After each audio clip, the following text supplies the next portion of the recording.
Continuar, listo. Buenos días a todos. Vamos a comenzar. ¿Qué vamos a ver el día de hoy? Bueno, hoy iniciamos con nuevo tema.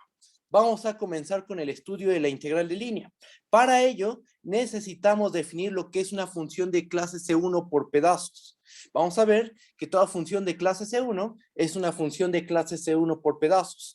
Que hay funciones de clase C1 por pedazos que no son funciones de clase C1.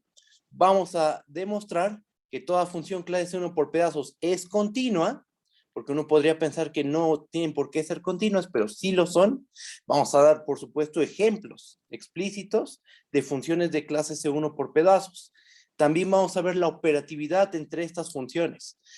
Existe cierta operatividad, pegar funciones de clase C1 por pedazos, cambiarle el sentido a las funciones de clase C1 por pedazos, y la otra operación que existe es reparametrizar. Reparametrizar lo vamos a ver la clase que viene. Esta clase no creo que nos alcance el tiempo, pero sí vamos a ver las primeras dos operaciones, que es pegar curvas o funciones de clase 1 por pedazos y cambiarles el sentido, ¿ok? Bueno, eso es lo que tenemos que ver el día de hoy. Ya la siguiente clase veremos reparametrización y motivaremos la definición de la integral de línea, primero sobre un campo escalar, después sobre un campo vectorial, y después seguiría el estudio de los campos conservativos, ¿ok? Pero bueno, ya eso creo que es para 2 o 3 clases, lo que acabo de decir. Ahorita vamos a estudiar, a definir las funciones que son de clase C1 por pedazos, ¿va? Bueno, pues comenzamos. Vamos a leer. Bueno, el tema es la integral de línea. Vamos a ir leyendo. Vamos a definir una nueva integral, y aquí le pongo nueva entre comillas, porque en realidad la integral de línea, ya sea sobre un campo escalar o un vectorial, en realidad es una integral de una sola variable, ¿ok? Entonces, estrictamente hablando, pues no es nada nuevo, es una integral de una sola variable, ¿va? La cual podemos darle una interpretación física, geométrica, probabilística, etcétera. Hay muchas maneras de interpretar a la integral de línea, ¿va? Bueno, antes de dar la definición formal, tenemos que definir lo que es una función de clase C1 por pedazos. ¿Por qué? Porque una integral de línea de una función f se integra sobre, en vez de integrar sobre un intervalo o sobre un rectángulo, se integra sobre una curva que está parametrizada por una función a la cual se le llama una función de clase C1 por pedazos. ¿Okay? O sea, vamos a tener cosas de este estilo. Vamos a tener la integral de una función f sobre una función gamma que es de clase C1 por pedazos. Entonces, lo primero que tenemos que hacer es definir las regiones de integración, por decirle de alguna manera, que son las funciones de clase C1 por pedazos. ¿Ok? Bueno, pues vamos a dar la definición. Bajo, no bajo, ahí me quedo. Definición. ¿Okay? ¿Qué es lo que dice? Una función de clase C1 por pedazos es una función gamma que va del intervalo A, B a Rn, para la cual sucede lo siguiente. Tú puedes encontrar una partición P que tiene por elementos a T0, T1 hasta Tk, una partición del intervalo A, B, tal que para cada i igual a 1 hasta k, gamma restringida a ti menos 1, ti es una función de clase C1, simplemente, una función de clase C1. O sea, ¿qué es una función de clase C1 por pedazos? Es una función que es de clase C1, pero en subintervalos. Tienes tu intervalo grande, el intervalo AB, lo divides mediante una partición y en los subintervalos inducidos por la partición, en esos subintervalos, la función gamma sí es función de clase C1, es una función de clase C1. ¿Qué es el clase C1? Que es derivable y que la derivada es continua. ¿Ok? Entonces, en cada subintervalo inducido por la partición, la función sí resulta ser de clase C1. Globalmente no. En todo el intervalo AB no necesariamente es de clase C1, pero en cada subintervalo inducido por esta partición P, ahí sí la función va a ser de clase C1. ¿Ok? Bajo tantito. A la imagen de gamma, A la imagen de gamma le llamamos curva de clase C1 por pedazos, ¿ok? Y gamma, y la imagen, ¿cómo la vamos a denotar? Pues de esta manera, con una gamma. Esa es la imagen del intervalo A, como B, bajo la función gamma, ¿ok? Bajo tantito y vamos a interpretar geométricamente esta definición. ¿Cómo se ve esto geométricamente? Bueno, bajo. Estamos en esta situación, miren. Para que esta función gamma sea una función de clase C1 por pedazos, ¿qué tiene que suceder? Bueno, tú tienes que encontrar una partición del intervalo A, B. Aquí está tu partición. T0, T1, T2, T3, etcétera, hasta TK, ¿no?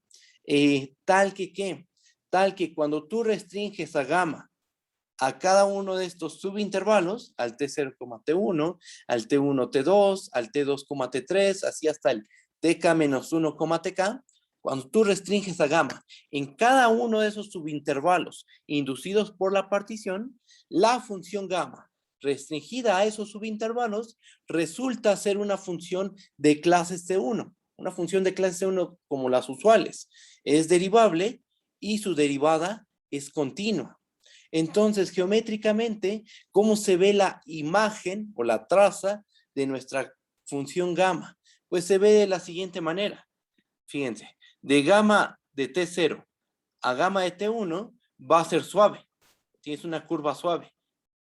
Pero posiblemente en T1 no haya derivabilidad. Ajá. Entonces aquí posiblemente se haga un pico en gamma de T1. ¿Por qué? Porque tú sabes que es de clase C1 en el intervalo T0, T1 cerrado. ¿Ok? Ahora, te mueves de gamma de T1 hasta gamma de T2 y nuevamente hay suavidad. Y otra vez, en el punto T2, como no necesariamente hay derivabilidad global, entonces aquí se nos genera otro pico. Y así nos vamos, subintervalo por subintervalo. ¿Qué es lo que pasa? Que la imagen termina siendo una curva que casi es suave en todos los puntos de la curva. El problema radica en una cantidad finita de puntos. En este punto, en gamma de T2, en gamma de T3, gamma de TK-1 hasta gamma de TK. ¿Okay? En esos puntos, posiblemente la curva no tiene suavidad. ¿Okay? Entonces, así es como se ve una función de clase C1 por pedazos. ¿Okay? En este diagramita se ve de esa manera. Al ratito vamos a dar ejemplos donde se va a ver explícitamente que se generan picos. ¿Ok? Bueno, bajo tantito y vamos a hacer algunas observaciones. Bajo, bajo, bajo. Okay. Vamos a hacer 3 observaciones. La primera es que si gamma es una función de clase C1 por pedazos, entonces gamma posiblemente no es derivable en los puntos T0, T1 hasta Tn. Existe la posibilidad de que en esos puntos no haya derivabilidad. ¿Va? Punto 2. La definición de función de clase C1 por pedazos no exige que gamma sea una función continua, ya que esto es consecuencia de la definición. ¿Okay? Entonces, vamos a probar que toda función de clase C1 por pedazos siempre va a resultar ser una función continua. Entonces, el dibujo que hicimos aquí arriba, pues es un dibujo que corresponde a una función de clase C1 por pedazos, porque estamos de acuerdo que aquí dibujé una función, pues una continua, ¿no? Una cosa de una sola pieza, está bien, y ya, ¿no? Toda función de clase 1 por pedazos siempre va a resultar ser continua, es algo que se puede demostrar. Bajo un poquito. Y punto 3, si gamma es una función de clase C1, entonces gamma es una función de clase C1 por pedazos en el intervalo A, B, pero el regreso no va a ser válido, ¿ok? O sea, va a haber funciones de clase C1 por pedazos, las cuales no van a ser funciones de clase C1. ¿Va? Bueno, pues bajo y probamos el resultado que comenté arriba. Toda función de clase C1 por pedazos siempre va a resultar una función continua. ¿Va? Entonces, ¿qué es lo que dice el teorema? Vamos a leerlo con calma. teorema, si gamma es una función de un intervalo a coma b en Rn, una función de clase C1 por pedazos, entonces gamma resulta ser una función continua. ¿Qué tenemos que hacer para demostrar que una función es continua? Pues demostramos que es continua punto a punto, ¿estamos de acuerdo? Para todos los puntos del dominio, demostramos que la función gamma es continua. Como el dominio resulta ser un intervalo, el intervalo a coma b, lo que podemos hacer es probar que la gamma es continua. Tomamos un punto T0 del A, B y probamos que la gamma es continua en T0 por la derecha y que gamma es continua en T0 por la izquierda. Si una función es continua tanto por la derecha como por la izquierda, entonces globalmente es continua.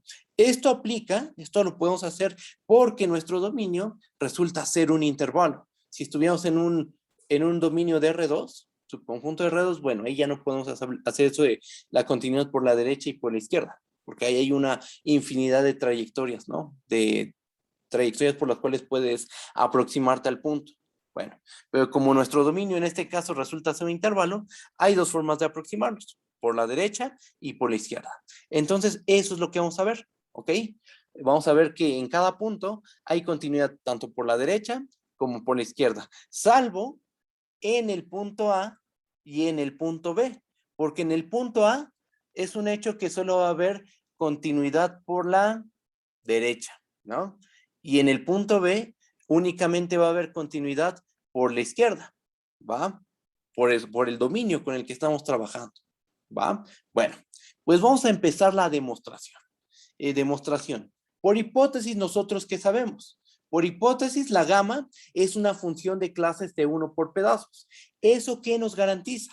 Nos garantiza que existe P, una partición del intervalo A, B, tal que para cada i igual a 1 hasta acá, gamma restringida a los subintervalos ti menos 1, ti es una función de clase C1, de las usuales. ¿Okay? Por lo cual,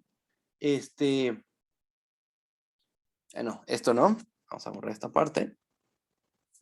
Entonces, ¿qué tenemos? Que para cada i igual a 1 hasta acá, gamma restringida a ti menos 1, ti es una función de clase C1. ¿Okay? Ahora, ¿qué es lo que vamos a hacer? Lo primero que vamos a hacer es ver la continuidad de gamma en los puntos ti con i igual a 0 hasta acá. Vamos a ver que la gamma es realmente continua en cada punto de la partición. En el T0, en el T1, hasta el punto TK. Después vemos qué onda con los puntos que quedan en medio de T0 y T1, entre T1 y T2, T3 y T4, etcétera, ¿no? Después nos fijamos qué onda con esos. Realmente en esos puntos no hay mucho que hacer, ya la continuidad está garantizada porque nuestra función es de clase C1, ¿va? Ahorita van a ver, ahorita argumentamos eso con cuidado. Bajo. Y entonces la prueba, lo que vamos a hacer es dividirla en dos casos. Acuérdense, vamos a empezar a probar la continuidad en los puntos de la partición. ¿Cuáles son nuestros puntos de la partición? T0, T1, T2, hasta TK, ¿no? Entonces, digamos la prueba en dos casos. Primer caso, cuando tomamos T0 y TK, o sea, cuando nuestro índice I es o 0 o K. En ese caso ustedes lo van a hacer y entonces se va a quedar como un ejercicio.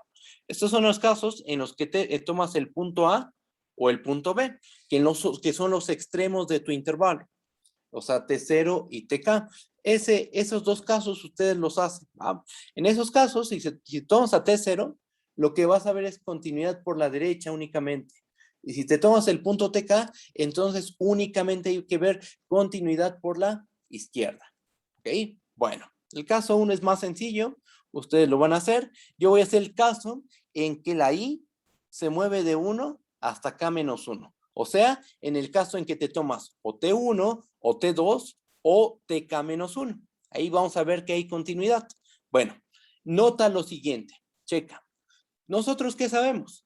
Que gamma restringida a ti menos 1, ti y gamma restringida a ti, ti más 1 son funciones de clase C1.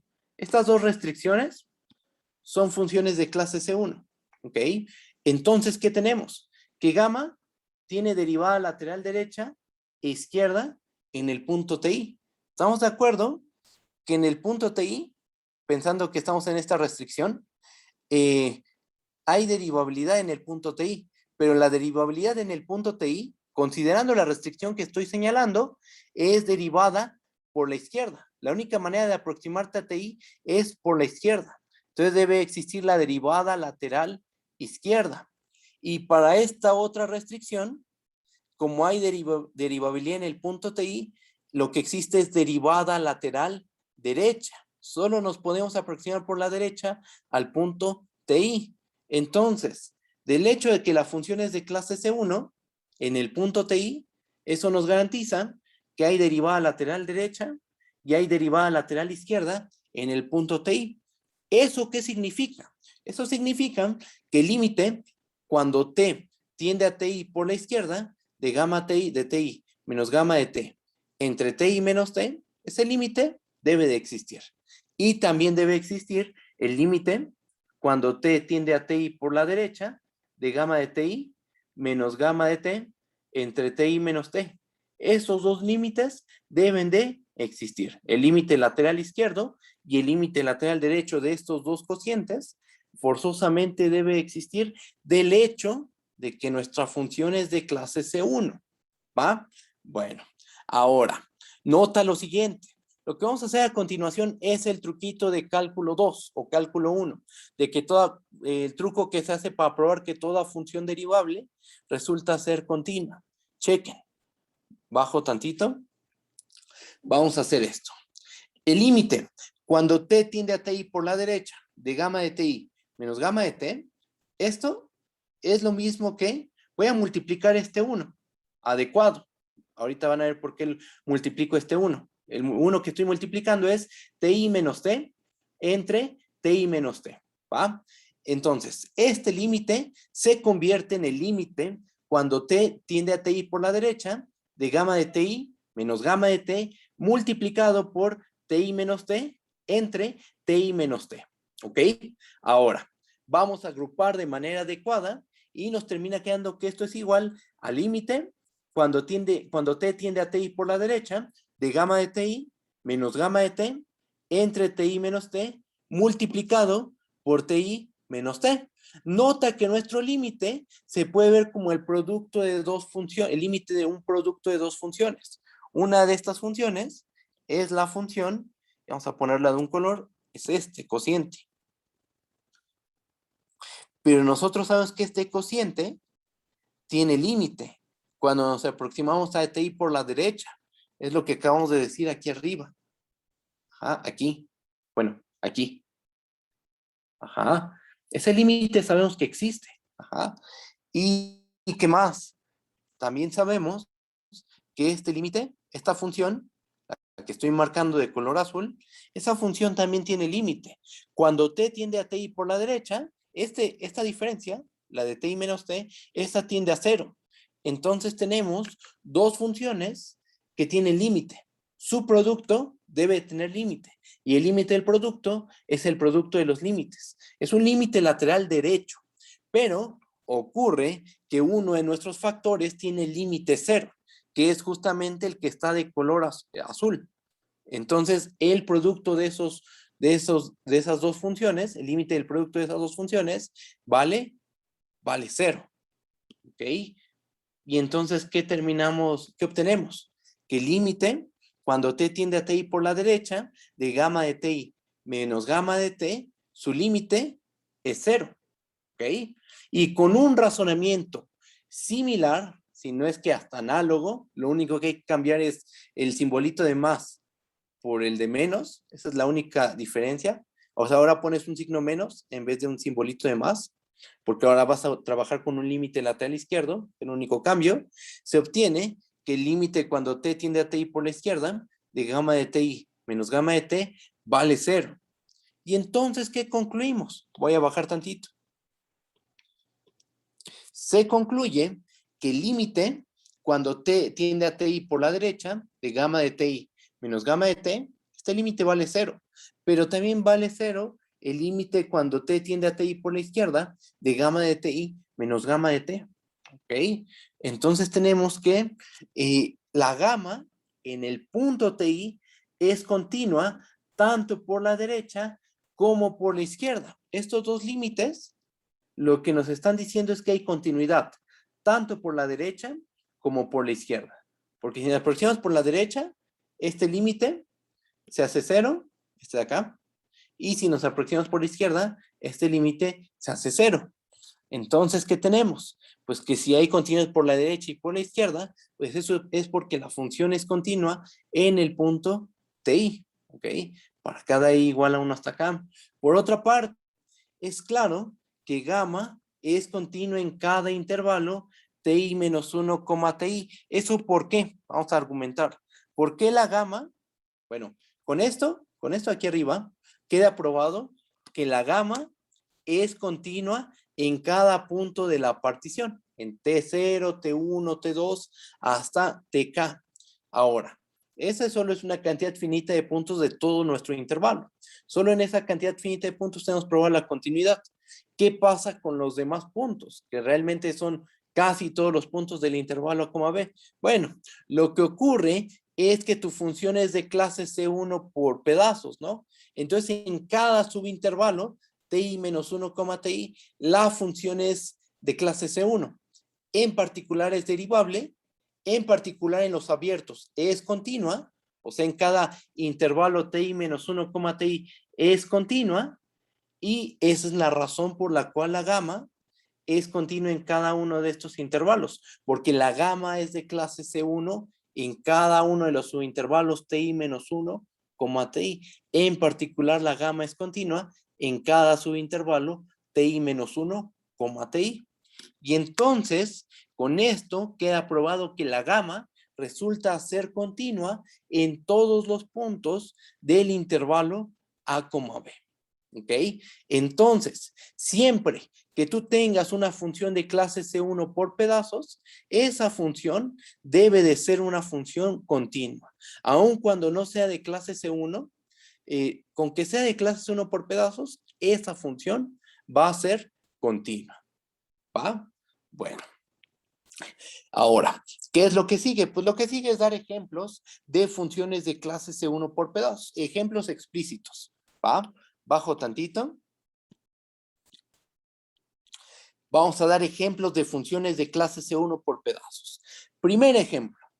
Vamos a ver un ejemplo muy simple. Vamos a dar una circunferencia. Yo creo que esto, estamos familiarizados con estos conceptos. ¿Por qué? Porque en cálculo 3 se estudian, se hace un poquito de teoría de curvas. Se define lo que es una curva regular, se define la derivada de una curva, la torsión, la curvatura, etcétera, ¿no? Todo eso ya está estudiado. Entonces, estos ejemplos, pues pueden ser ya conocidos, pero es simplemente para que todos estemos más o menos al mismo nivel, ¿no? En estos conceptos, ¿ok?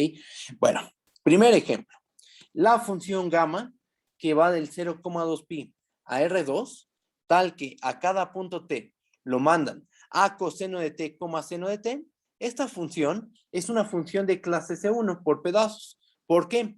Porque gamma resulta ser una función de clase C1 en todo el intervalo cerrado 0,2 pi. ¿Estamos de acuerdo que esta función es derivable? Esta función es derivable porque entrada a entrada es una función derivable y sus derivadas de la primer componente y la derivada de la segunda componente son funciones continuas. La derivada de coseno de t, ¿cuánto vale? Menos seno de t. ¿Es continua? Sí. La derivada de seno de t, que es la segunda componente, ¿es derivable? Sí. ¿Cuánto vale su derivada? Coseno de t. ¿El coseno de t es continua? Por supuesto que es continua. Entonces la gamma resulta ser una función de clase C1 y por lo tanto es de clase C1 por pedazos. Fíjense, así como está parametrizada esta curva que nos da una circunferencia, bueno, la imagen o traza de gamma es una circunferencia. ¿Cómo se recorre? Bueno, si nos vamos moviendo de 0 a 2pi, recorremos a la circunferencia en el sentido contrario a las manecillas del reloj, ¿va? Por la manera en que está parametrizada, se recorre en el sentido contrario de las manecillas del reloj. ¿Va? Ese es nuestro primer ejemplo. Pasamos al segundo ejemplo. El segundo ejemplo muestra que no toda función de clase C1 por pedazos tiene que ser una función de clase C1. Bajo el cuadrado. Y bueno, este es un ejemplo de una función de clase C1 por pedazos, la cual no es una función de clase C1. Va. La función gamma, que va del intervalo 0,4 a R2, ¿qué es lo que hace? Pues que a cada punto T lo va a mandar a T,0 si T pertenece al intervalo 0,1. 1, T menos 1 si T pertenece al intervalo 1,2. 3 menos T,1 si T pertenece al intervalo 2,3. Y 0,4 menos T si T pertenece al intervalo 3,4. Esa cosa, aunque se vea muy, muy extraña, nos da una traza muy simple, que es un cuadradito. ¿Va? Ahorita lo vemos paso a paso. ¿Va? Pero esta función ocurre con estas reglas de correspondencia. Ocurre que es una función de clase C1 por pedazos. ¿Por qué? Vamos a argumentar. Porque tomémonos esta partición. Tómate la partición que tiene por elementos a 0, a 1, a 2, a 3 y a 4. Tómate esa partición. Nota que se cumple que gamma restringida a i menos 1, i es una función de clase C1 para cada i igual a 1 hasta 4. Checa, vamos a hacer un ejemplito. Ahí tendríamos que considerar 4 casos, pero vamos a hacer uno y van a notar que realmente nos da una función de clase C1. Por ejemplo, si tomamos i igual a 1, entonces, ¿qué restricción estamos considerando? Estamos considerando la restricción gamma. Gamma la estamos restringiendo al intervalo 1 menos 1, que es 0,1. Gamma restringida a ese intervalo, ¿qué regla de correspondencia tiene? T,0, estamos de acuerdo. Esa función es de clase C1, por supuesto, porque componente a componente es una función de clase C1. La función T es una función de clase C1, porque su derivada es la constante 1 y la constante 1 es una función continua. La constante 0, que es la segunda componente, ¿es una función de clase C1? Pues sí, todas las funciones constantes de hecho son de clase C infinito, ¿ok? Otro ejemplito aquí, también muy simple. Cuando i es igual a 2, sí pasará que gamma restringida al intervalo 1,2 es una función de clase C1, también es verdad. ¿Por qué? Porque cuando evaluamos en t, esto nos da 1, t menos 1. ¿Ok? ¿Esta función es de clase C1? ¿Es una función de clase 1? Sí, porque componente a componente es una función de clase C1. ¿Ok? Ahora, nota lo siguiente. No hay derivabilidad en el punto 1. O sea, si pensamos a la función gamma de 0 hasta 2, o sea, si no la restringimos de 0 a 1 ni de 1 a 2, si la restringimos en todo el 0,2, ocurre que la derivabilidad en el punto 1 no existe. Porque si calculamos, no es derivable en 1. Porque si calculamos la derivada lateral, ¿cómo le pondré? Creo que se le pone este simbolito. La derivada lateral izquierda, no, ya me acordé. Le vamos a poner así. Un signo menos abajo. Si calculamos la derivada lateral izquierda en el punto 1, esta derivada, ustedes pueden hacer el cálculo, esto nos va a dar 1,0. Y si calculamos la derivada lateral derecha en el punto 1, esa derivada va a valer 0,1. Para que una función tenga derivada global, debe existir la derivada lateral derecha y la derivada lateral izquierda.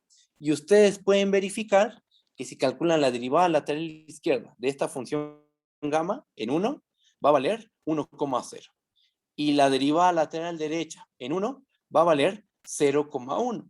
¿Coinciden las derivadas? Lateral derecha y lateral izquierda. No, no coinciden. Entonces, esta función resulta que no es de clase C1, porque ni siquiera hay derivabilidad en el punto 1. ¿Ok? Pero cuando la restringimos a los subintervalos inducidos por esta partición que nosotros propusimos, ocurre que sí es una función de clase C1. ¿Va? Bueno, bajo. Si hay dudas me dicen, ¿va? Bajo. ¿Y cómo se ve la traza o la imagen de esta función? De esta función. ¿Cómo se ve? Pues se ve de la siguiente manera. Chequen. Aquí está nuestro intervalo 0,4. Nosotros consideramos la partición que tiene por elementos a 0, a 1, a 2, a 3 y a 4. Nos paramos en cada subintervalo, en el 0,1, por ejemplo, y tenemos cierta regla de correspondencia. Después en el 1,2, en el 2,3 y en el 3,4 tenemos diferentes reglas de correspondencia. Si nos fijamos en cada regla de correspondencia, por ejemplo, en la de 0 a 1, ¿cuál es la regla de correspondencia que se encuentra en el 0,1? Pues a cada t lo vas a mandar a t,0. ¿Qué nos dibuja eso? ¿Cuál es su imagen? Pues su imagen sería este segmento que estoy señalando, el que está de color morado. ¿Ok? Porque estás diciendo que la segunda componente vale 0 y la primer componente se mueve de 0 a 1. Entonces nos dibuja este segmentito. Ahora, para de 1 a 2, ¿qué tenemos? En el intervalo 1,2, la regla de correspondencia es 1,t menos 1. La t se está moviendo de 1 a 2. Entonces, la primer componente está fija, está quietecita. Entonces, siempre va a estar parado en esta recta, es un hecho, en esta recta, la recta que tienen la recta x igual a 1.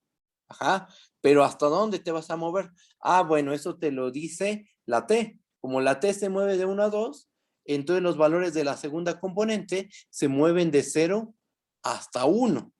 Porque fíjate que aquí estamos restando una unidad. Entonces, como la t se mueve de 1 a 2, t menos 1 se mueve de 0 a 1. Y lo que nos termina dibujando esa regla de correspondencia es este segmento vertical. Algo similar pasa con el caso 3, bueno, cuando estamos en el intervalo 2,3, nos dibuja este segmento, pero fíjate que ahora se recorre de derecha a izquierda. Y cuando estamos de 3 a 4, la regla de correspondencia nos dibuja este segmento vertical que se recorre de arriba hacia abajo. Y entonces, al final, nos termina quedando el dibujo de un cuadrado. ¿Ok? Entonces, la traza de esta función termina siendo un cuadradito que se recorre en el sentido contrario a las manecillas del reloj. Eso es lo que obtuvimos. ¿Está bien? Y este es un ejemplo de una función que es de clase C1 por pedazos, pero no es una función de clase C1. ¿Va? Bajo. Ejemplo 3. Este ejemplo es bastante sencillo, pero es muy útil para construirnos un montón de funciones de clase C1 por pedazos. ¿Va? Checa. Supone que tienes una función f, define un intervalo, b en los reales. O sea, una función de una sola variable, las de cálculo 1 y cálculo 2. Una función de clase C1. Entonces, bajo esas condiciones, la función gamma definida en el intervalo, b a R2, tal que a cada t le asigna el punto t, f de t, esa función también es una función de clase C1 cuya imagen es la gráfica de f. Y si tienes una función de clase C1, entonces en particular tienes una función de clase C1 por pedazos. ¿Ok? Y como se ve esto, pues bueno, se ve de la siguiente manera. Aquí tienes tu dominio, que es el intervalo, b, y la función gamma lo que hace es asignarte a cada punto t, le asigna un punto de la gráfica de f. ¿Ok? Y la vamos recorriendo en este sentido. Vamos del punto gamma de A hasta el punto gamma de B. Eso siempre va a resultar una función de clase C1 y en particular eso nos va a dar una función de clase C1 por pedazos, ¿vale? Bueno, entonces ya tenemos otra forma de construir funciones de clase C1 por pedazos, ¿no? A partir de una función de una sola variable, ¿va? Bueno, ya tenemos ejemplos de funciones de clase C1 por pedazos, ya tenemos la definición de lo que es una función de clase C1 por pedazos, ya vimos que ese tipo de funciones son continuas, que hay funciones de clase 1 por pedazos que no son de clase C1, y lo que sigue es definir la operatividad entre las funciones de clase C1 por pedazos, ¿va? Y aquí vamos a tener un poquito de cuidado. Ahorita que definimos la operatividad entre funciones de clase C1 por pedazos, voy a ocupar estos símbolos. El simbolito de sumar y el simbolito de resta. Esos símbolos tienen sentido con las funciones, ¿no? Las funciones se pueden sumar. ¿Qué significa esto, por ejemplo? Tienes la función f más la función g. ¿Eso qué quiere decir? Pues eso evalúa en x. Eso significa f de x más g de x, ¿no? ¿Qué significa? Menos f de x. Pues eso es menos f de x, ¿estamos de acuerdo? Es el significado que se le da a estas operaciones usualmente. Pero ahorita, en lo que viene, el símbolo más y el símbolo menos los vamos a interpretar de otra forma, ¿va? Entonces tengan cuidado, no confundan la suma de funciones usual con la suma que vamos a definir a continuación. Y la resta de funciones usual, bueno, la toma de inversos aditivos para funciones con el simbolito, bueno, con la operación menos que vamos a definir a continuación. Son operaciones distintas, ¿va? Pero bueno, vamos a definirlas. Ahí van a ver que no es lo mismo realmente. ¿Bajo? Bueno, lo que sigue es definir la operatividad con las funciones de clase C1 por pedazos. ¿Qué es lo que queremos? Vamos a primero dar ideas intuitivas. Lo que queremos es definir formalmente las siguientes operaciones. Suponte que tienes dos funciones de clase C1 por pedazos. Esas funciones pues tienen sus trazas correspondientes o sus imágenes. Por ejemplo, suponte que aquí tienes una función gamma que te da esta traza, la de color azul. Y suponte que tienes una función de clase C1 por pedazos delta.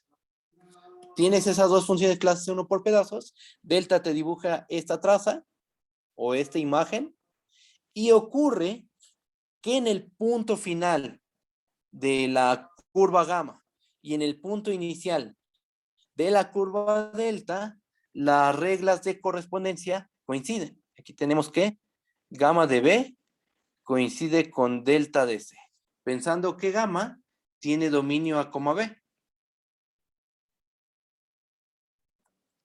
Y la delta tiene dominio C, D.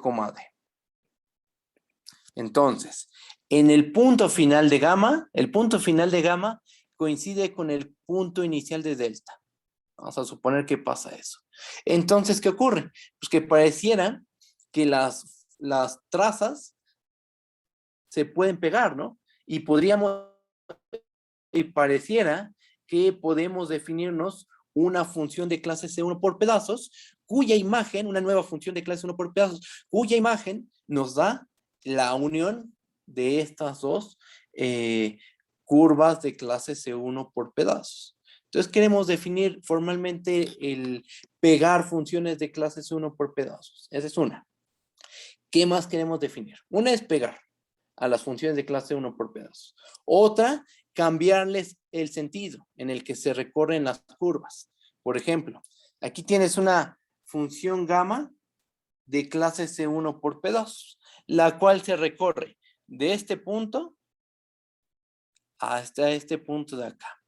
Queremos definir una nueva función de clase C1 por pedazos que tenga la misma traza, la misma imagen, pero que recorra la curva en el sentido contrario. ¿Ok? En vez de recorrerla de este punto, vamos a ponerle un nombre, del punto A al punto B, Ahora queremos que la recorra del punto B hasta al punto A.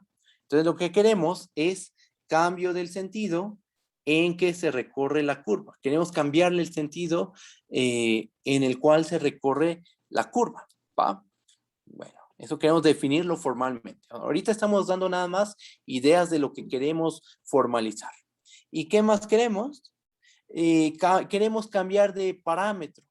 Queremos hacer un cambio de parámetro. Tú tienes tu función de clase C1 por tramos gamma. Aquí está tu gamma. ¿Okay? Y aquí tienes un puntito que le llamamos gamma de t, ¿no? ¿Esto qué significa? Que tú evalúas en el punto t a la función gamma y te arroja este punto, ¿no? Entonces, ocurre que con esta gamma, tu parámetro resulta ser t. Bueno, nos gustaría definir formalmente qué significa cambiar de parámetro. En vez de usar este parámetro t, que se mueve del intervalo, en el intervalo a coma b, queremos trabajar con otro parámetro distinto. Eso puede ser por muchas razones, ¿no? Después las damos. ¿Por qué quieres cambiar de parámetro? Quieres pasar un parámetro t', por ejemplo, el cual se mueve en el intervalo c, d. Entonces tú lo que quieres definir es formalmente qué significa cambiar de parámetro o reparametrizar. Esas tres operaciones las queremos definir formalmente, ¿va? Bueno, vamos paso a paso. Lo primero que vamos a definir es qué significa pegar dos funciones de clase C1 por pedazos, ¿va? Bueno, y después definimos lo que significa cambiarle el sentido a una función de clase 1 por pedazos, y por último, lo que es una reparametrización de clase C1 por pedazos, ¿va? Bajo y va la definición. Vamos a dar la definición de pegar o sumar funciones de clase C1 por pedazos. Va la definición. Vamos a leer. Definición. Sea gamma una función del intervalo a coma b en Rn, y delta una función del intervalo c, d en Rn, dos funciones de clase C1 por pedazos, tales que gamma de b es igual a delta de c. O sea, en el punto final de gamma, el valor de gamma en el punto final coincide con el valor de delta en el punto inicial, ¿va? Definimos la función gamma más delta como la función, y la vamos a denotar de esta forma. Y aquí es donde les dije, no confundamos la suma de funciones con este símbolo, este simbolito. Esto se va a significar otra cosa distinta a sumar dos funciones. ¿Okay? Bueno, gamma más delta, ¿qué es? Es una nueva función, la cual está definida en el intervalo a, b más d menos c hacia Rn. ¿Qué es lo que hace? Chequen. A cada punto t lo va a mandar a gamma de t si t pertenece al intervalo a, b. Y en caso de que t pertenezca al intervalo b, b más d menos c, se va a ir a delta de t menos b más c. ¿Ok? Entonces, es una función partida porque dependiendo de en qué intervalo estés, si estás en el a, b o si estás en el b, b más d menos c, la regla de correspondencia es diferente, ¿no?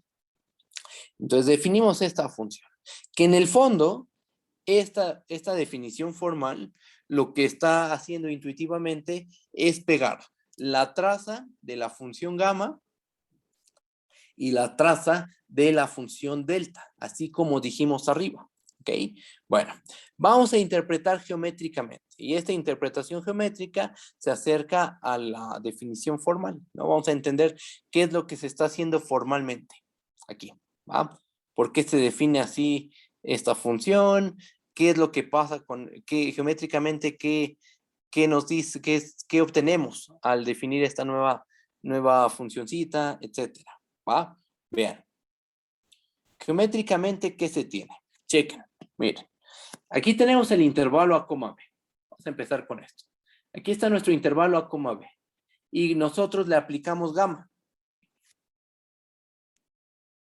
Y entonces se nos dibuja esta traza, la traza de la gama. ¿Estamos de acuerdo? O la imagen de la gama, como le quieran decir. Ahora, chequen. Aquí tenemos al intervalo C, D. Vamos a pensar que aquí está ubicado, en esta parte de la recta real. Aquí tenemos al C, el intervalo C, D. Y al C, D tú le puedes aplicar delta, ¿estamos de acuerdo? Le aplicamos la función delta. Y entonces se nos dibuja esta traza, que es la imagen de, o la traza de delta. ¿Ok? Ahora, nota lo siguiente. En la función gamma más delta que definimos arriba, aparece una función especial, que es esta, la t menos b más c. Esta funcioncita es una función de una sola variable, ¿estamos de acuerdo? T menos b más c. Esa función, ¿qué hace? Vamos a entender por qué en el argumento de delta, ponemos esa función. Ah, mira, checa. Ocurre que lo que hace la función t menos b más c, la gracia de esa función es que transforma el intervalo b, b más d menos c, este intervalo, el b, b más d menos c, lo transforma en el intervalo c, d. Es más, podemos escribirlo de esta manera. Si a la función t menos b más c le llamamos phi de t, si esa es la función phi de t, entonces podemos escribir las cosas de esta manera. La gracia de esa función es que la imagen del intervalo b, b más d menos c se transforma en el c, d. ¿Ok? Ahora, fíjense, tenemos esta igualdad de aquí. Y uno podría decir, ok, se transforma en el c, d y luego ¿qué? ¿Eso qué tiene de especial? Ah, bueno, ahora aplica delta. Aplica delta en ambos lados de la igualdad.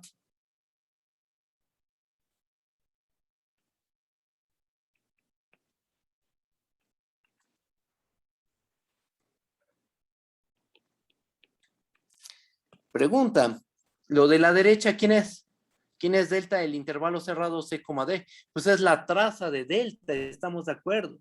Entonces lo que obtenemos es que phi compuesta con delta, la imagen de phi compuesta, la imagen del intervalo cerrado, b, b más d menos c, bajo la función phi compuesta con delta, es la traza de la función delta. Pero ahora nota esto, phi compuesta con delta, evaluada en t, es delta de t menos b más c. O sea, phi compuesta con delta es esta regla de correspondencia. Esta que estoy señalando. Entonces, esta construcción de esta función, la gamma más delta, no es nada más porque sí, o sea, tiene todo, el que esté t menos b más c tiene un sentido. ¿Cuál es el sentido? Que ocurre que cuando tú le aplicas a todo el intervalo b, b, b más d menos c, la función gamma más delta, lo que obtenemos es la traza de delta. Y entonces, ¿qué tenemos? Que cuando, fíjense, cuando a gamma más delta, cuando tú tomas tu intervalo a coma b, cuando tomas el intervalo a coma b y le aplicamos gamma más delta, lo que obtenemos es la traza de gamma. Y cuando el intervalo b, b más d menos c, le aplicamos gamma más delta, lo que obtenemos es la traza de delta. Por lo cual, cuando le aplicamos al intervalo a, b más d menos c, b más d menos c, la función gamma más delta, obtenemos la unión de la traza de gamma con la traza de delta. ¿Ok? Y las cosas se embonan perfectamente bien, consecuencia de que en el argumento de delta estamos añadiendo la función t menos b más c, la cual tiene la gracia de transformar el intervalo B, B más D menos C en el intervalo C, D, que es el dominio de la función delta. ¿Ok? Entonces, esta construcción de esta función lo que hace es unir las trazas de gamma con la de delta. Las une. ¿Okay? O sea, esta nueva función tiene por traza la unión de gamma con la unión de la traza de gamma con la traza de delta. ¿Ok? Y entonces realmente estamos pegando las trazas, ¿va? O las imágenes. Y es justo lo que tenemos aquí abajito. La imagen del intervalo cerrado A, B más D menos C bajo la función gamma más delta, que recuerden aquí gamma más delta significa esto. No es la suma de funciones. No. No nos confundamos. No es la suma de funciones, es esta funcioncita que estamos definiendo aquí. Y entonces la traza de gamma más delta es la traza de gamma unión la traza de delta. Por supuesto, esto se explicó entre que es intuitivo y formal, porque, o sea, sí estamos dando razonamientos formales aquí, efectivamente, pero se necesita formalizar más todavía. O sea, aquí esto de la composición, eso es formal, desde luego. Esta observación, por supuesto que es verdad, pero lo tenemos que hacer con cuidado. ¿Ok? O sea, esto lo vamos a probar. O al menos vamos a probar una contención. La otra se va a dejar como ejercicio. ¿Va? Pero bueno, ya tenemos una idea de lo que es la función gamma más delta. ¿Ok? Ahora un detalle. Gamma es de clase C1 por pedazos, estamos de acuerdo. Delta también es una función de clase C1 por pedazos. La pregunta es, ¿por qué gamma más delta también va a resultar ser una función de clase C1 por pedazos? Bueno, la respuesta es que sí lo va a hacer, pero eso requiere una prueba. Y es lo que vamos a hacer a continuación, lo que dice el siguiente teorema. Teorema, sean gamma, del intervalo, B en Rn y delta del intervalo C, D en Rn, dos funciones de clase C1 por pedazos. ¿Qué es lo que dice el teorema? Que la función gamma más delta, que está definida en el intervalo A, B más D menos C, hacia Rn, esa función es una función de clase C1 por pedazos con la propiedad de que gamma más delta, de que la imagen del intervalo cerrado A, B más D menos C bajo la función gamma más delta es igual a la traza de gamma unión la traza de delta, o la imagen de gamma unión la imagen de delta, como le quieran decir ustedes. ¿Va? Entonces, en este teorema tenemos que probar dos cosas. La primera es que gamma más delta realmente es una función de clase C1 por pedazos. Existe una partición en el intervalo dominio tal que en cada subintervalo la función gamma más delta restringida a esos subintervalos es una función de clase C1. Esa es la primera parte. Y la segunda parte, la segunda cosa que debemos de probar es esta igualdad de conjuntos. Esta traza coincide con esta unión de trazas. ¿Va? Bueno, entonces esas dos cosas se tienen que probar. La segunda, esta igualdad, para esta igualdad solo vamos a probar una contención. ¿Va? Vamos a probar una, la otra se queda como ejercicio. No es complicado, para nada. Por eso es que se deja como un ejercicio, porque sé que ustedes lo pueden demostrar. Y ya, ¿va? Bueno, pues vamos a comenzar. Bajo, que se vea el teorema, hasta ahí. Y ya. Bueno, algo que sí vale la pena recordar es la regla de correspondencia, ¿no? De gamma más delta. Aquí la voy a poner. A ver, recuerda que, vamos a ponerle así, ¿no? Recuerda que gamma más delta, evaluado en t, ¿a qué es igual? Es igual a gamma de t, en el caso en que t está en el intervalo a, b, y vale delta de, déjenme ver cómo puse la regla, t menos b más c,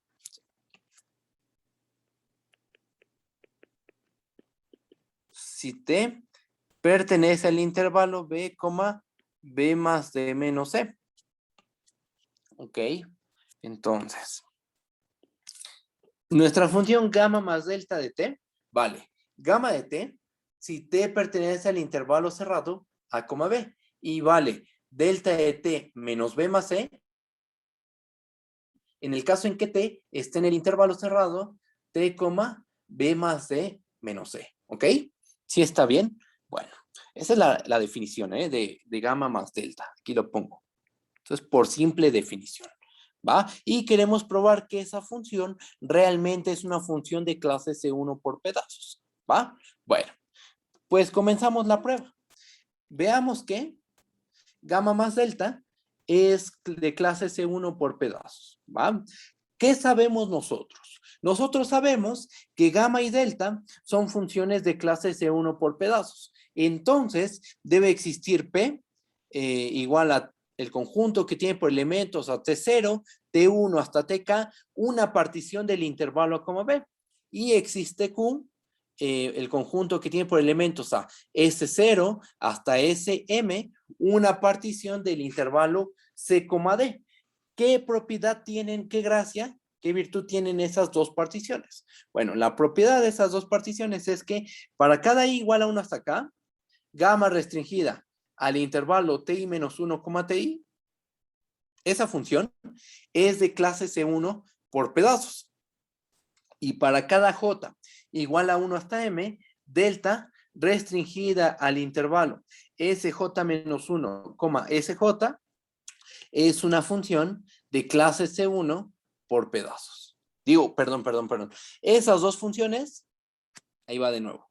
La gamma restringida a ti menos 1, ti es clase C1, no clase C1 por pedazos.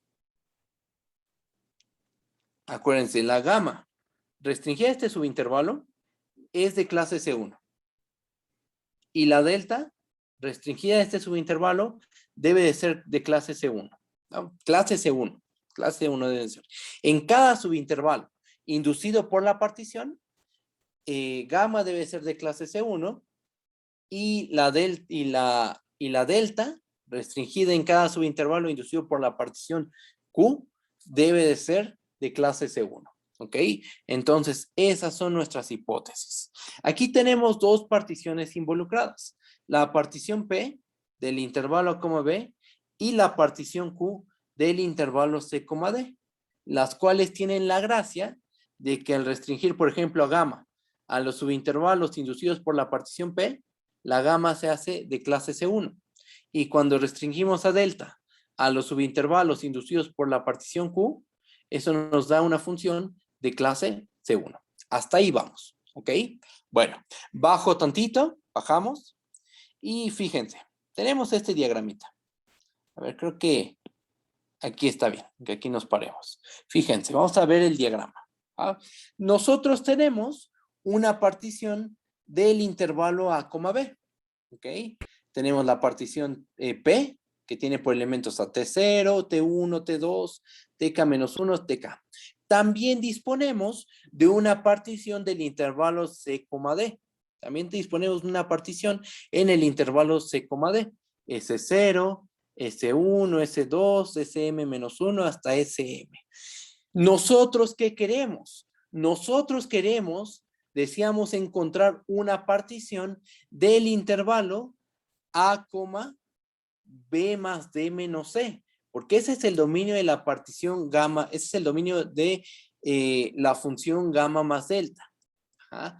Y queremos encontrar una partición de ese dominio tal que la restricción a cada subintervalo inducido por esa partición que buscamos, en la restricción de la función gamma más delta en cada uno de esos subintervalos sea una función de clase C1, es lo que tenemos que ver. Pero aquí hay un problema, que de B a B más D menos C no tenemos una partición. O sea, tenemos puntos que forman una partición en el A, B. Tenemos a T0, T1, T2 hasta TK. Tenemos una partición del C, D. Nosotros queremos una partición en el A, B más D menos C, que tenga la virtud de que en cada subintervalo inducido por esa partición, la función gamma más delta sea una función de clase C1. Pero aquí no tenemos puntos. ¿Pero qué podemos hacer? Bueno, recuerden que la regla de correspondencia de gamma más delta, cuando estamos en el intervalo B, B más D menos C. ¿Cuánto vale? Es delta de T menos B más C. Vamos a fijarnos en la función que queda dentro del argumento de delta. ¿Qué función es? Es T menos B más C. Esta función es la clave, porque con esa función, intuitivamente lo que vamos a hacer es llevarnos todos los puntos de la partición Q, o sea, S0, S1 hasta SM, todos esos puntos nos los vamos a llevar al intervalo B, C. Este punto S0 nos lo llevamos para acá. Después este punto S1 lo mandamos para acá. El S2, S3, hasta SM. Esos puntos los vamos a ir mandando hacia el intervalo B, B más D menos C. ¿Cómo? Pues con esta función. Entonces, lo que sigue es estudiar la función T menos B más C. Geométricamente, ¿qué es lo que hace? ¿Va? Bueno, pues empezamos, ¿no? Voy. Y como dice aquí, tenemos que proponer una partición del intervalo A, B más D menos C. Que qué virtud tenga, que cuando restringimos a gamma más delta en cada uno de los subintervalos inducidos por esa partición, nos dé una función de clase C1. ¿Va? Bueno, nota lo siguiente. Bajo, bajo, bajo. Hasta aquí.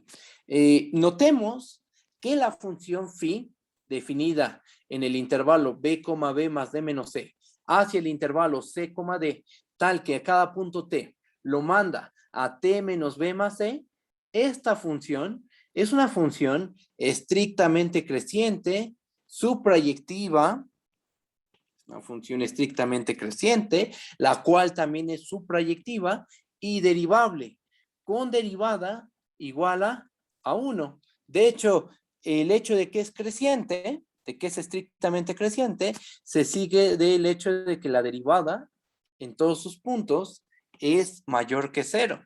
Cálculo 2 o cálculo 1. Si tienes una función derivable en un intervalo cerrado, bueno, continua en el cerrado, derivable en el abierto, cuya derivada es mayor que 0, entonces la función tiene que ser estrictamente creciente. ¿Cuánto vale la derivada de esta función? Pues vale 1, es mayor que 0, debe ser estrictamente creciente. Es suprayectiva, eso es fácil de verificar, simplemente hay que usar teorema del valor intermedio de continuidad y el hecho de que phi de B, ¿cuánto vale? Se puede verificar que vale C. ¿Cuánto vale phi de B más D menos C? Se puede verificar que vale D. Por teorema del valor intermedio de continuidad, se puede verificar que la imagen, bueno, que la phi es sobre. ¿Ok? Entonces, es sobre, es derivable, por supuesto que es derivable porque es un polinomio de grado 1. ¿Ok? Entonces, ¿cómo se ve la gráfica de esa función? Pues es una recta, ¿estamos de acuerdo? Bajo tantito y veamos su gráfica. Chequen. Aquí está nuestro intervalo. El intervalo B, B más D menos C.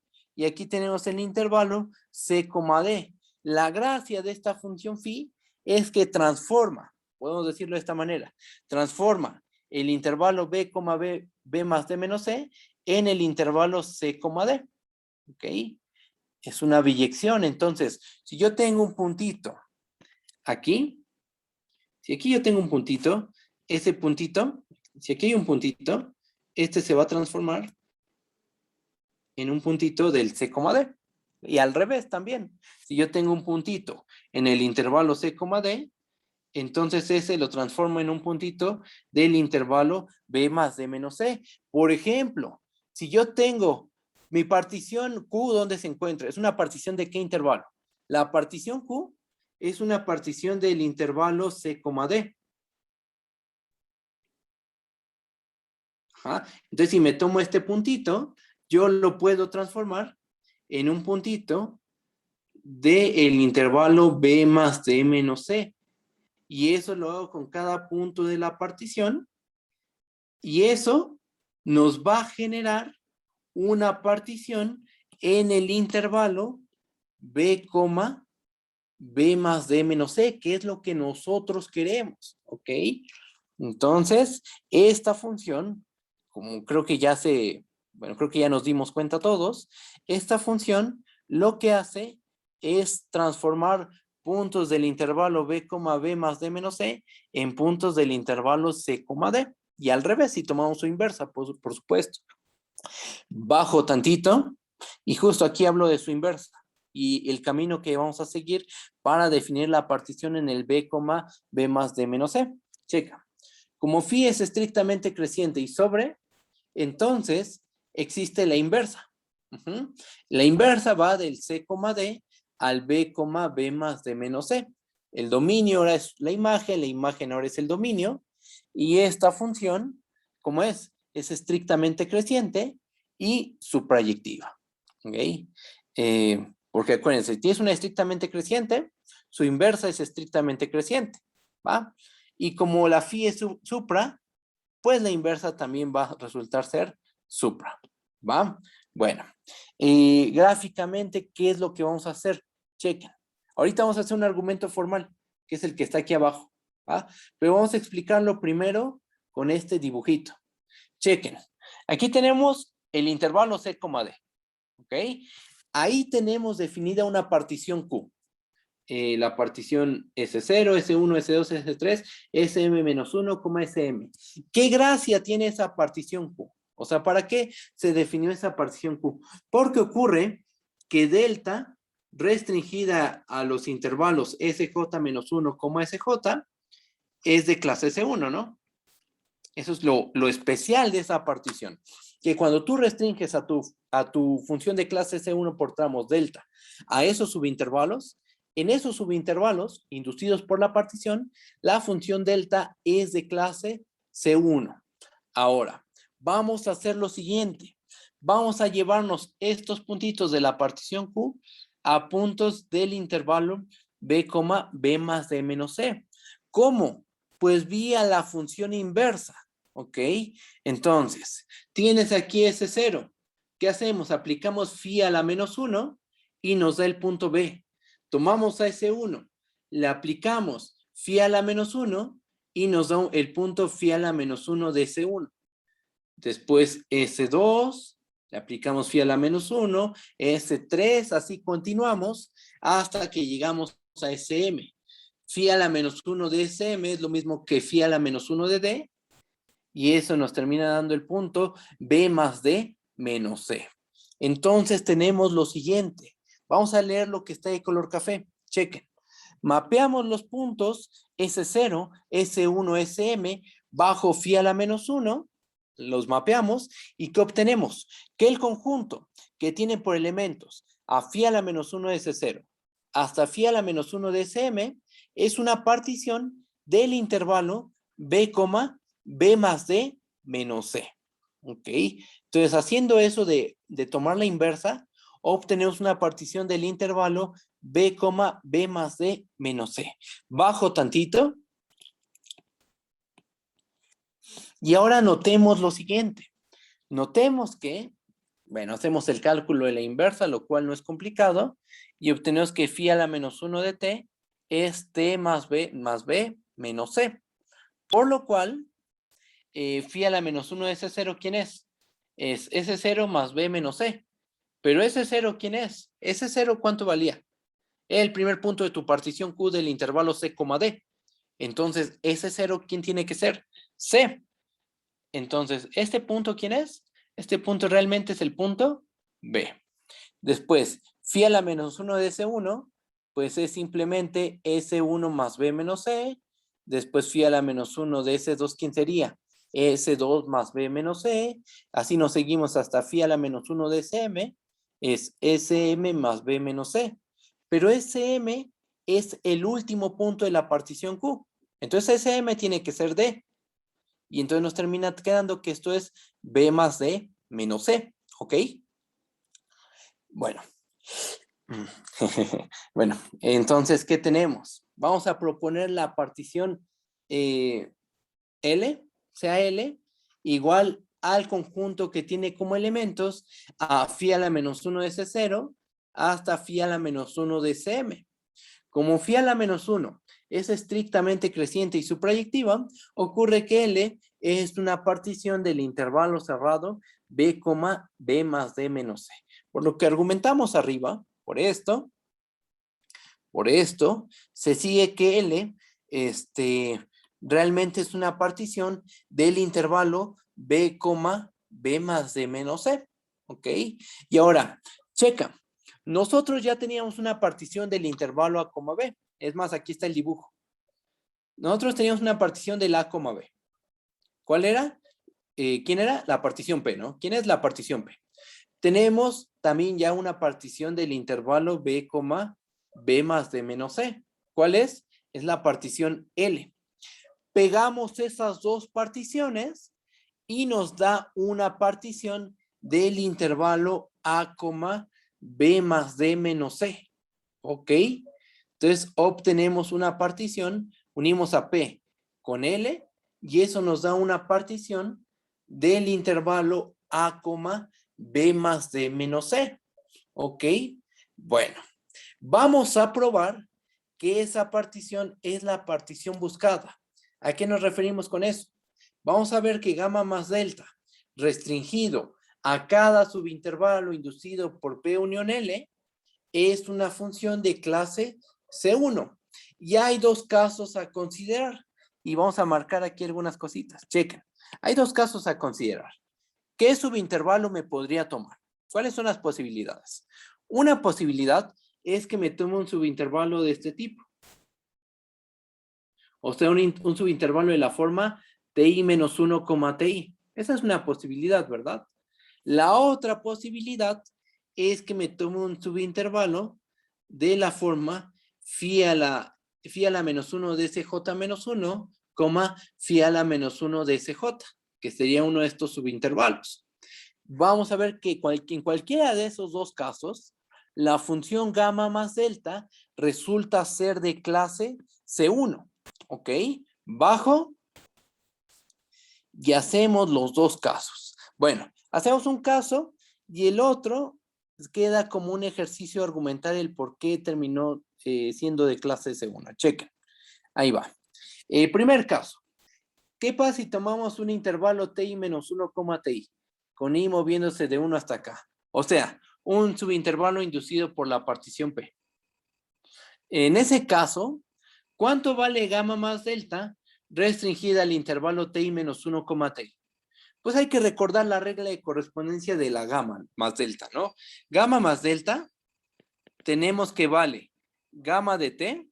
Y en el caso en que la T se mueve en el intervalo A, B y va a valer delta de T más B menos C, si la T se mueve en el intervalo B, B más D menos C. Ok. Aquí está mal, ¿verdad? Aquí es déjenme subir. Menos B más C, ¿no? Ahí puse los signos al revés. Ahí está. Menos B más C. Ahí está, ahora está bien, ¿no? Ahora, fíjense. Gamma más delta de T tiene esta regla de correspondencia. Cuando T está en el A, B, vale gamma de T. Pregunta, ¿los intervalos TI menos 1, TI se quedan contenidos en el A, B?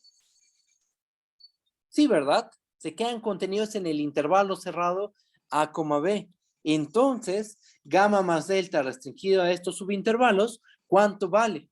Pues es gamma, simplemente es gamma restringido al intervalo cerrado TI menos 1, TI. Pero nosotros sabemos que con esa partición, gamma restringida a este tipo de subintervalos es una función de clase C1. ¿Ok? Y por lo cual gamma más delta restringida a este subintervalo, pues es de clase C1, ¿va? Bueno, ahora, si tomamos un intervalo de la forma phi a la menos 1 de CJ menos 1, phi a la menos 1 de CJ, con J moviéndose de 1 hasta M, ¿qué tenemos? Que gamma más delta restringida a phi a la menos 1 de CJ menos 1, coma phi a la menos 1 de CJ, esto es lo mismo que phi compuesta con delta restringida a phi a la menos 1 de CJ menos 1, coma phi de CJ. Recuerda quién es phi. Recuerda que la función phi, voy a subir tantito. Recuerda que la función phi es esta función que está aquí, ¿no? Voy a marcarla de un color. Marcarla de amarillo. Es esta función de aquí. Que es la función que aparece dentro del argumento de la delta. ¿Verdad? Bueno. Bajo de nuevo. Entonces, tenemos que gamma más delta restringida a este subintervalo es esta composición. Esta es una estrictamente creciente y gamma es una de clase C1 por pedazos. Se puede verificar que restringida a este intervalo, la función resulta ser de clase C1. Y esto se va a quedar como un ejercicio. ¿Ok? Esto se queda como un ejercicio. ¿Va? Entonces, considerando que ya probamos el caso 2, que ustedes lo van a probar como un ejercicio, y el caso 1, que tenemos, pues que sin importar qué subintervalo consideremos, si consideramos intervalo de estos, de los que están aquí, o este tipo de subintervalos, no importa qué subintervalo consideres. La función gamma más delta restringida a cada uno de esos subintervalos siempre es una función de clase C1. Por lo tanto, ¿qué se concluye? Se concluye que gamma más delta es una función de clase C1 por pedazos y nos falta probar algo. Nos falta ver que la traza de gamma más delta coincide con la traza de gamma unión la traza de delta. ¿Cómo se prueba eso? Pues al final de cuentas son conjuntos, estamos de acuerdo. Entonces, para probar que dos conjuntos son iguales, pues lo que uno hace es la doble contención. ¿Ok? ¿Cómo le hacemos? Pues vamos a tomarnos un punto en el conjunto de la izquierda y vamos a demostrar que ese punto se encuentra en el conjunto de la derecha. ¿Va? Bueno, pues vamos a hacerlo. Solo vamos a hacer una contención. La otra contención se queda como un ejercicio. ¿Va? Bueno. Entonces, vamos a hacer esta contención. Bajo tantito. Bueno. Tenemos que X está en gamma más delta, ¿no? Supongamos que X está en la traza de gamma más delta. ¿Eso qué significa?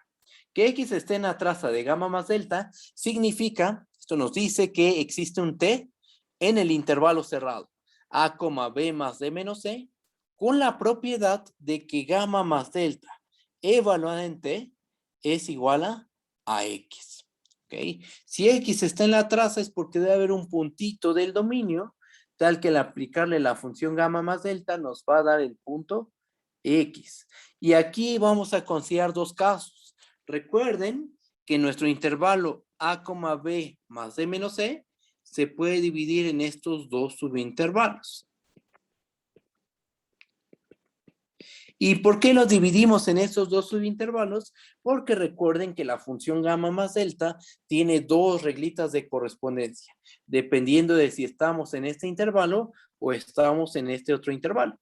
Entonces parece conveniente hacer esta observación, que este intervalo se puede ver como la unión de estos dos intervalitos y dividir la prueba en el caso en que la T se encuentre en el A, B o en el caso en que la T se encuentra en el B, B más D menos C.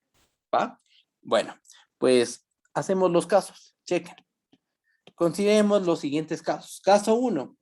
En el caso en que la T esté en el intervalo A, B, fíjate, gamma más delta de T, ¿cuánto vale? Como T está en el A, B, esto tiene que valer gamma de T. ¿Ok? Y gamma de T, ¿dónde se encuentra? Gamma de T se encuentra en la traza de gamma, estamos de acuerdo.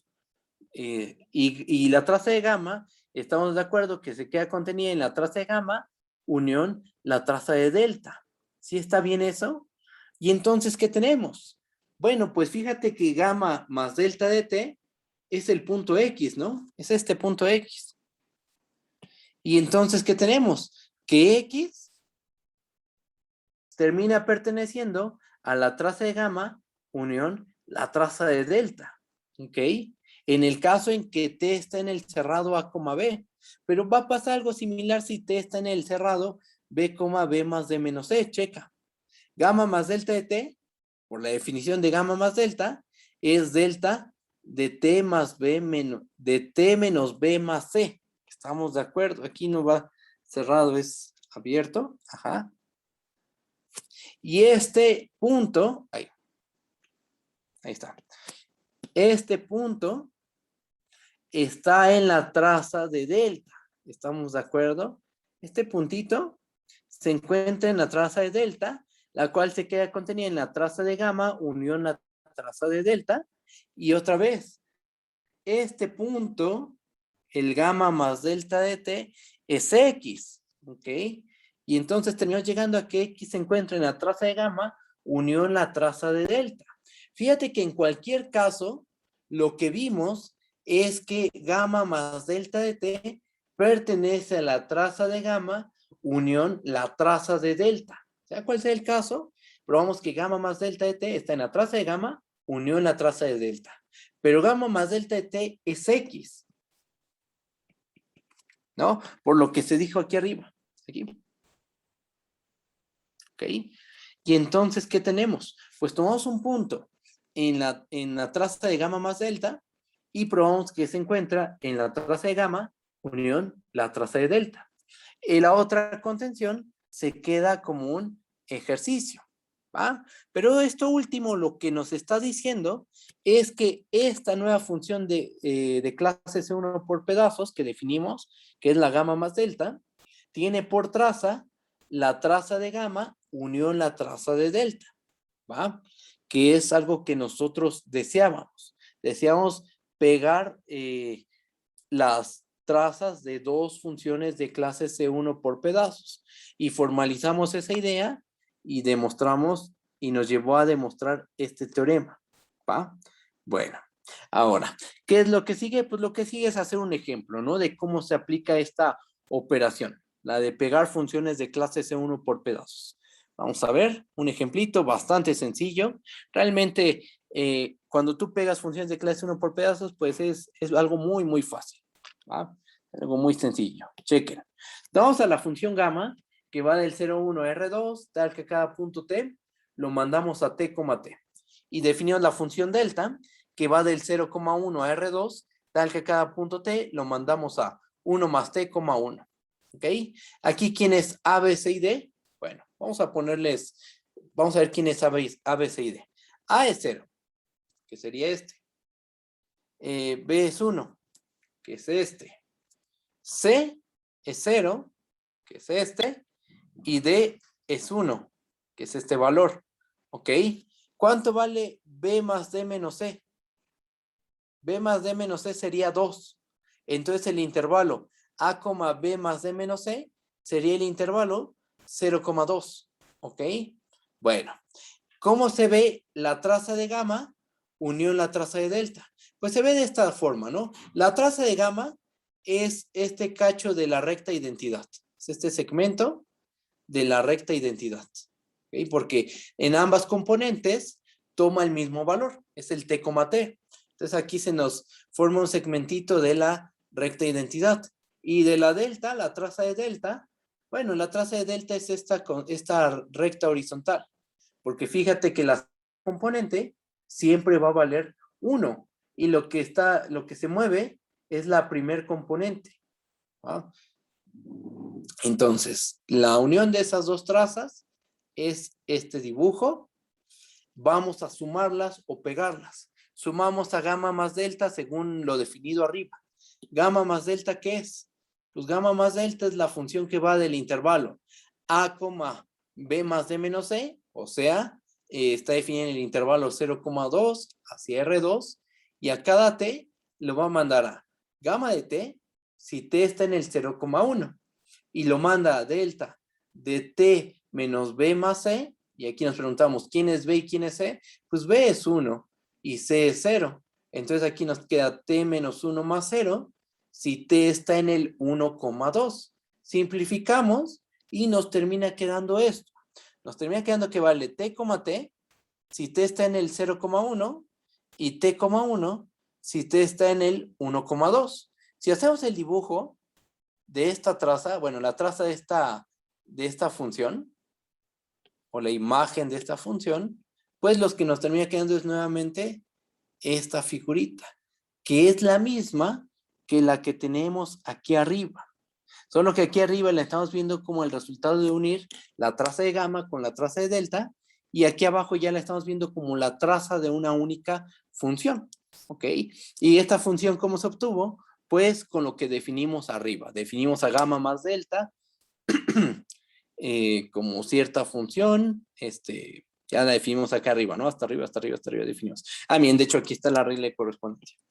Como esta función, aplicamos esta definición a nuestras funciones que dimos aquí. Y ya. Ok. Bueno, pues ya definimos la suma de funciones de clase C1 por pedazos, y no hay que confundirla, esta suma, con la suma de funciones usual. No son la misma cosa, son cosas completamente distintas, ¿va?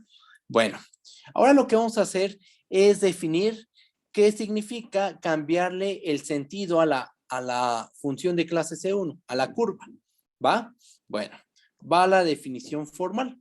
Vamos a definir formalmente qué significa cambiarle el sentido a la curva. Va. Damos la definición. Sea gamma una función del intervalo a, b hacia Rn, una función de clase C1 por pedazos. Definimos la función menos gamma, la cual va del mismo intervalo, o sea, el intervalo a, b hacia Rn. ¿Y qué es lo que hace esta función? Bueno, a cada punto t lo vamos a mandar a gamma de a más b menos t. ¿Ok? Definimos esa función. Aquí pues aparece algo extraño. Bueno, hasta cierto punto es extraño. Ahorita vamos a ver que en realidad no lo es. Que es este valor en el argumento de gamma. Aparece a más b menos t. ¿Esto por qué aparece? ¿Y por qué con esto le cambiamos el sentido al recorrido sobre la curva? ¿Por qué pasa eso? Bueno, ahorita vamos a ver todo eso, ¿va? Pero ahorita de principio lo que hicimos fue definir una nueva función. Y tienes una función de clase 1 por pedazos, gamma. Tú defines a la función menos gamma como la función que a cada punto t lo manda a gamma de a más b menos t. Ahí está. Bajo tantito. No, ahí vamos a quedarnos. Nota esto. Nota que la función que aparece dentro del argumento, esta funcioncita, la a más b menos t, no le puse quién era t. Ahí está. Ya. Checa esto. Nota que la función phi, que va del intervalo a, b, el intervalo a, b, tal que cada t lo manda a más b menos t, es una función que es estrictamente decreciente y su proyectiva, ¿va? Baja un poquito y checa. Vamos a ver estos tres dibujos. Y con estos tres dibujos se supone vamos a entender qué es lo que está pasando. Fíjate, la phi, definida como de la siguiente forma, cada punto t lo manda a más b menos t, esa función es estrictamente decreciente y su proyectiva. ¿Por qué es estrictamente decreciente? Bueno, básicamente porque tiene este signo menos, ¿va? Pero dicho de una manera muy poco formal, ¿no? Pero si uno quiere hacerlo de manera formal, pues lo que podría hacer es derivar. Te da un menos 1 es menor que 0, y entonces ocurre que la phi es estrictamente decreciente en todo el intervalo a, b, ¿ok? Porque su derivada resultó ser menor que 0. Esa manera de argumentar, ¿no? Es su proyectiva porque, y nuevamente podríamos usar el argumento de aplica el teorema del valor intermedio de continuidad. ¿Por qué? Porque cuando evaluamos en A, ustedes pueden verificar que esto vale B. Cuando evaluamos en B, a la phi, esto vale A. Entonces, si ustedes toman un punto eta que queda entre A y B, por teorema del valor intermedio de continuidad debe existir un punto psi, tal que phi de psi es igual a eta. Esto lo que nos está diciendo es que todos los puntos del A, B provienen de algún punto del dominio. O sea, la función phi resulta ser una función suprayectiva, ¿va? Entonces, fíjate, es decreciente esta phi. Esa phi es decreciente. Es suprayectiva. Es la función que aparece dentro del argumento de la gama. ¿Ok? Bueno, con todo eso, ahora sí vamos a analizar estos tres dibujitos. Checa. Aquí está la gráfica de phi. Aquí está la gráfica de phi. Fíjate, nos vamos moviendo del punto A al punto B.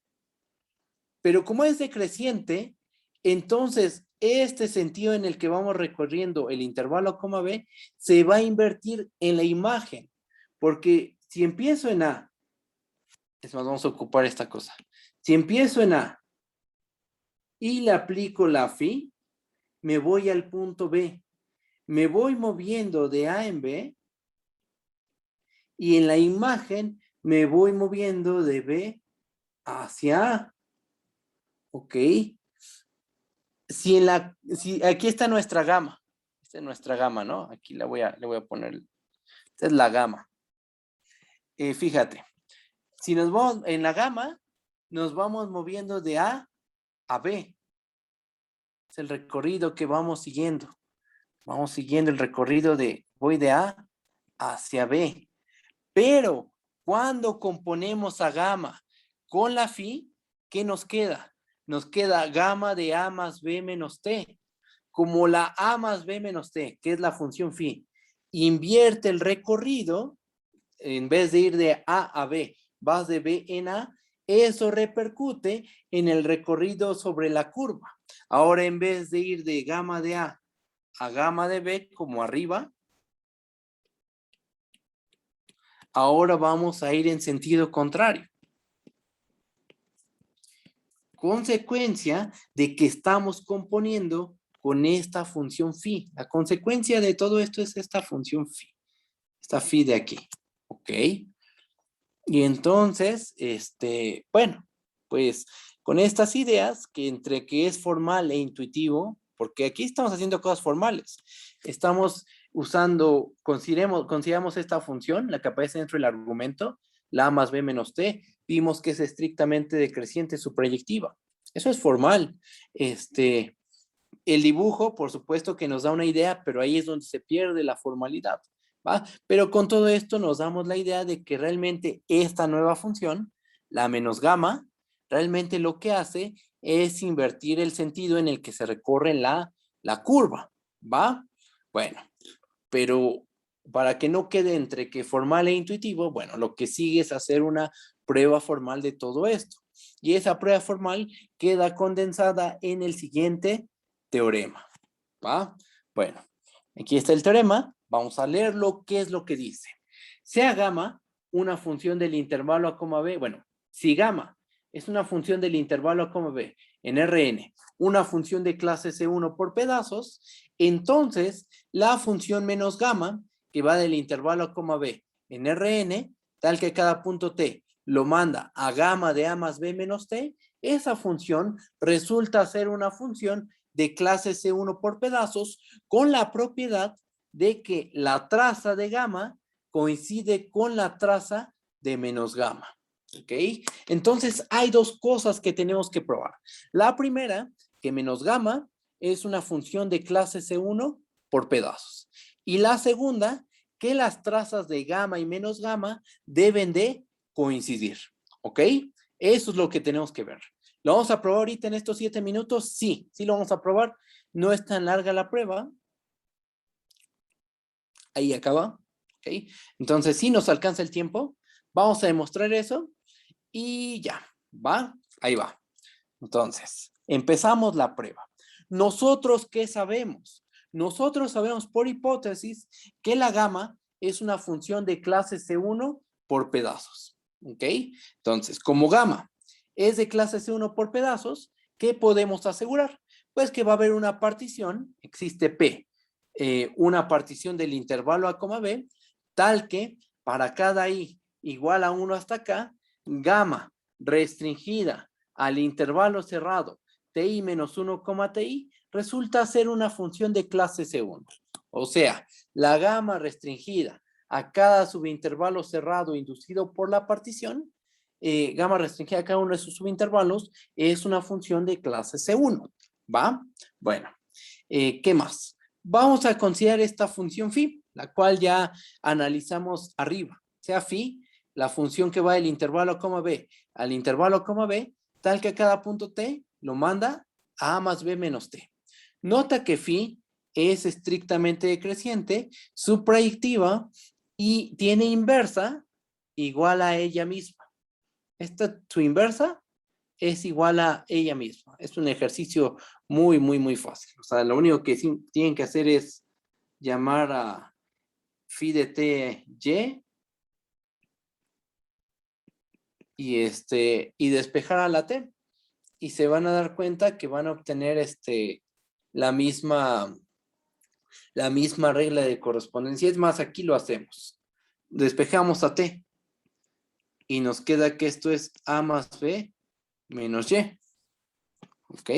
Si se dan cuenta en esta nueva función es la phi a la menos 1. Ajá, phi a la menos 1 de y. Pero si dan cuenta, en esencia, eso es la misma regla de correspondencia. Estoy sumando a, estoy sumando b, estoy sumando estas dos constantes y le estoy restando la variable y. ¿Ok? Lo mismo que hacía con la phi de t. Le sumo la constante a más b y le resto la variable t. ¿Ok? Bueno, entonces, tenemos esto, phi a la menos 1 compuesta, phi a la menos 1 es igual a phi. Ejercicio fácil, sí, aquí está. Además, ¿qué tenemos? Que menos gamma es lo mismo que phi compuesta con gamma. ¿Ok? Menos gamma es phi compuesta con gamma. ¿Va? Bajo. Y ahora lo que vamos a hacer es proponer cierta partición que nos va a ayudar a demostrar que la menos gamma es una función de clase C1 por pedazos. ¿Va? Nota esto. Consideremos la partición Q, definida como phi a la menos 1 de T0, phi a la menos 1 de T1, hasta phi a la menos 1 de TK. ¿Quiénes son esos puntos? Pues aquí están. Es A más B menos T0, A más B menos T1, hasta A más B menos TK. Esto es una partición que está desordenada, porque fíjate que A más B menos T0, ¿quién es? Tú puedes calcularlo, ¿no? T0 es A. Ajá. Entonces, A más B menos T0 termina siendo únicamente B. A más B menos TK. ¿Quién es TK? TK es B. Por lo cual, A más B menos TK es A.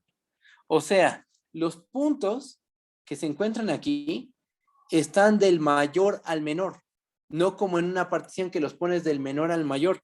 Eso consecuencia de que phi a la menos 1 es decreciente. Ajá, entonces invierte el orden. Bueno, eso no es ningún problema, ¿verdad? Tú puedes ordenarlos nuevamente. Este es el primer punto. Después aquí está el segundo puntito, el tercer puntito, hasta el késimo punto que es este. Y ya van del punto A al punto B. ¿Va? Bueno. Entonces, ¿qué tenemos? Tenemos que Q es una partición del intervalo A, B. Queda como un ejercicio para ustedes verificar que para cada I igual a 1 hasta acá, la menos gamma restringida al intervalo phi a la menos 1 de TI, y aquí me equivoqué, como es decreciente, el intervalo que vamos a conseguir es el intervalo cerrado phi a la menos 1 de TI, coma, phi a la menos 1 de TI menos 1,